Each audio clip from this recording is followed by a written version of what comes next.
Assalamualaikum warahmatullahi wabarakatuh. Halo sahabat cerdas, selamat datang di podcast Jejak Juara, di mana kita mengupas inspirasi, cerita, dan prestasi generasi Indonesia masa kini. Jadi kita ada tema spesial buat kalian, yaitu Santri Berprestasi Juara 2 Olimpiade Bahasa Indonesia. Nah, Juara 2 Olimpiade Bahasa Indonesia ini atau OBI diselenggarakan oleh HMP Imbina FKIP Universitas Jember. Nah, dari 600 peserta, santri ini berhasil mendapatkan juara 2. Nah, jadi dia bernama Talita Natania Zadaris. Langsung saja kita lihat video cuplikannya.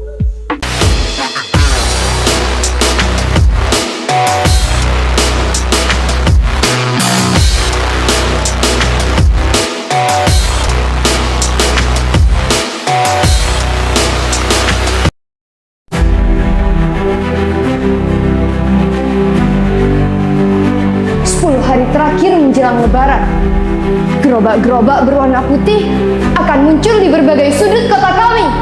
Dan benar, dari hari ke hari, gerobak-gerobak itu semakin banyak, menjadikan kotaku ini semakin macet.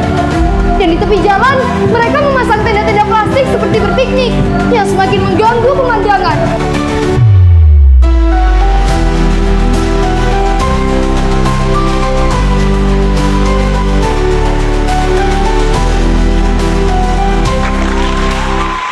Nah, jadi di sebelah saya sudah ada Kak Talita. Nah, Kak Talita bisa cerita sedikit nggak tentang profil hidupnya?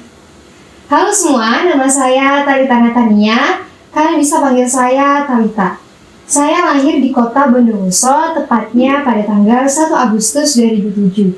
Dan sekarang, saya sedang menempuh pendidikan saya di MA Unggulan Nuris, tepatnya di kelas 12 IPA 1. Nah, kalau boleh tahu, bisa cerita juga nggak tentang latar belakang Kak Talita sebagai santri? Nah, saya sudah mulai mondok dari MTS, kebetulan juga mondoknya di Nuris, dan melanjutkan di MA-nya di Nuris juga. Jadi, mondok ini sebenarnya sudah keinginan saya.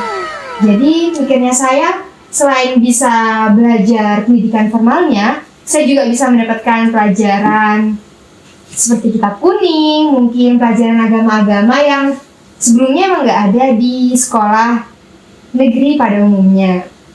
Dan kebetulan selain saya mondok, saya juga mengikuti beberapa kegiatan ekstrakurikuler, yakni salah satunya ada Syakil, ada juga Olimpiade Biologi, ada juga Olimpiade Bahasa Indonesia ini.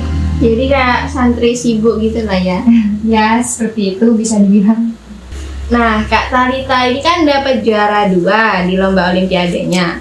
Itu bisa cerita juga gak ke kita? Lomba hobi itu kayak gimana sih?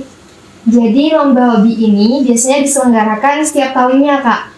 Jadi setiap siswa mulai dari kelas 10, 11, dan kelas 12 SMA, MA, SMK sederajat boleh mengikuti lomba ini. Jadi tahapan yang pertama itu lombanya menyelesaikan soal-soal Olimpiade Bahasa Indonesia. Kemudian dipilih 50 orang untuk masuk semifinal. Semifinal ini kita diuji bagaimana bisa nggak sih kita mendongeng gitu. Jadi setelah mendongeng dipilih 25 lagi. Masuk final itu baru kita disuruh monolog. Jadi memang ada beberapa tahap yang harus ditempuh terlebih dahulu. Dan itu latihan terus gitu ya? Iya, benar. Nah, sebagai santri, Kak Talita kan juga pastinya ada kegiatan dari pesantren kayak ngaji kitab kuning, ngaji Al-Quran, hafalan nadom, dan itu pun belum sama latihan-latihan untuk lomba. Jadi gimana caranya Kak Talita bisa bagi waktu antara kegiatan pesantren itu sama latihan buat lombanya itu? Nah, jadi sebelumnya di pondok saya memang sudah ada jam-jamnya sendiri, Kak. Jadi waktu mengaji Al-Quran itu ba'da sholat, waktu mengaji kitab kuning memang udah ada jamnya, dan waktu untuk belajar atau menghafal teksnya mungkin atau membedah soal-soal olimpiadenya itu memang sudah disediakan langsung oleh pihak sekolah. Jadi kita mendapatkan jam khusus untuk belajar bersama tentor, gitu Pak. Jadi gak pusing gitu ya? Ya, kalau mikir waktunya mungkin sudah nggak pusing karena memang sudah ditarget sama gurunya, kita dikasih waktu khusus. Tapi kalau masalah olimpiadanya yang mungkin ya sedikit pusing. Ini kan bicara soal lomba Olimpiade Bahasa Indonesia ya. Nah, kenapa nggak tertarik sama Bahasa Indonesia? Apa emang pelajaran favorit atau emang suka Bahasa Indonesia gitu? Jadi emang sebelumnya saya MTS itu sudah tertarik sama di bidang public speaking. Nah, khususnya di MTS itu saya mengikuti pidato bahasa Indonesia. Pernah menang nggak? Kalau MTS-nya belum pernah menang. Dan alhamdulillah kemarin sebelum mengikuti lomba OBI, saya mendapatkan kesempatan untuk menang di lomba Bahana Muharram juara 1. Terus? Lalu karena saya berpikir kenapa sih gak nyoba dulu sama-sama bahasa Indonesia juga. Ya udah dah coba dulu. Juga ditawarin sama tentor. Jadi saya coba belajar. Ternyata asik juga bahasa Indonesia kayak gitu. Nah, ngomong-ngomong nih soal Olimpiade Bahasa Indonesia. Jadi, Kak Talita ini apa pelajaran favoritnya Bahasa Indonesia? Jadi sebenarnya saya dulu tuh nggak suka membaca, saya nggak suka pelajaran bahasa Indonesia. Tapi setelah saya menekuni bidang pidato bahasa Indonesia, saya rasa bahasa Indonesia nggak sebad itu, nggak seburuk itu. Dan waktu MA saya ditawari untuk mengikuti lomba Olimpiade Bahasa Indonesia ini. Kenapa nggak dicoba dulu? Mikirnya saya gitu. Ternyata alhamdulillah masuk semifinal, final, dan alhamdulillah kemarin juara 2. Oh, keren sih, langsung dapet juara 2 gitu. Nah, pas waktu Olimpiadenya itu apa ada tantangan terberat bagi Kak Talita, kayak cobaan kesabaran, cobaan hidup atau gimana? Kalau cobaan manajemen waktu mungkin seperti yang sudah saya bahas tadi, karena sudah diatur sama tentor saya, jadi saya tidak terlalu keberatan.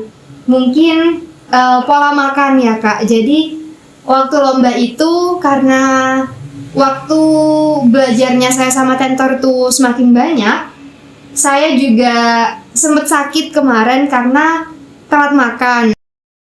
Kayak gitu. Jadi sakit apa kalau boleh tahu? Mah Kak. Oh, jadi lambung gitu? Iya, sakit lambung kemarin. Nah, dari cobaan tadi itu apa Kak Talita pernah merasa putus asa atau kayak sudah mau menyerah lah intinya sama lomba Olimpiade kayak gini tuh? Kebetulan waktu semifinal yang mendongeng itu kita disuruh buat mengirimkan video mendongeng kita di YouTube. Kita upload di YouTube. Setelah saya lihat semifinalnya, para semifinalis itu keren-keren semua. Jadi saya di situ ngerasa pesimis, saya ngerasa kayaknya udah deh gak bakal menang nih. Udah insecure gitu? Ya kayak gitu, bisa disebut insecure gitu Kak. Soalnya lawannya ada yang dari Bali, ada yang dari Yogyakarta, 3 orang.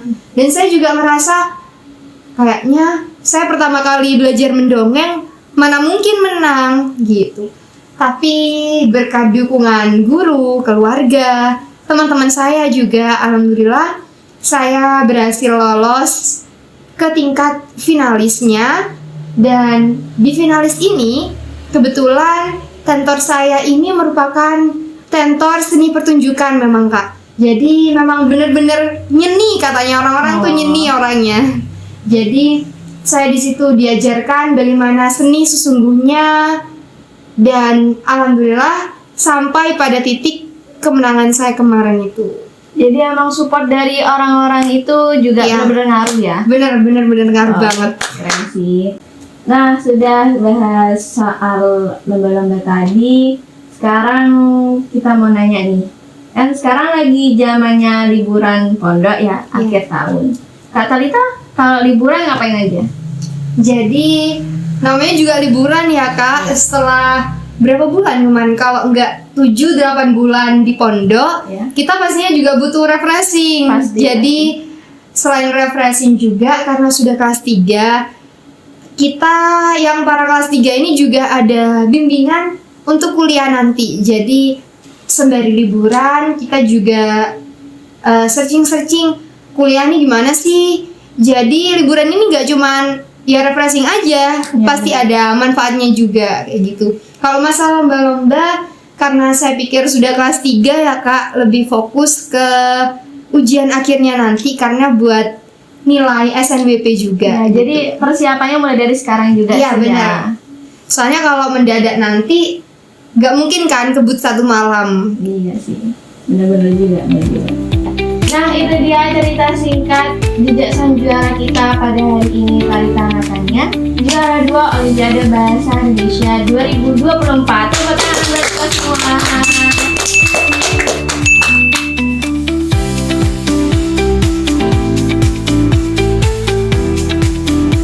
Nah, sebelum mengakhiri podcast kali ini, aku ada Q&A nih. Q&A buat menentukan kamu tipe yang mana.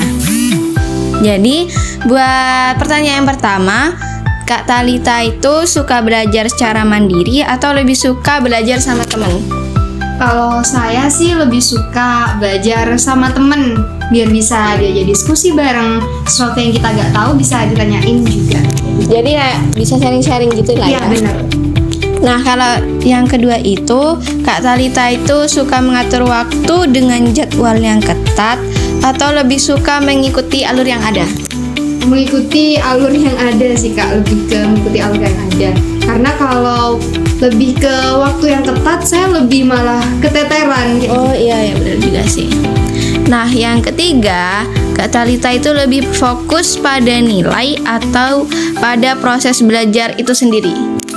Kalau fokus sama nilai itu penting, Ya. tapi nilai jangan dijadikan acuan. Yang dijadikan acuan itu proses kita untuk mendapatkan nilai itu.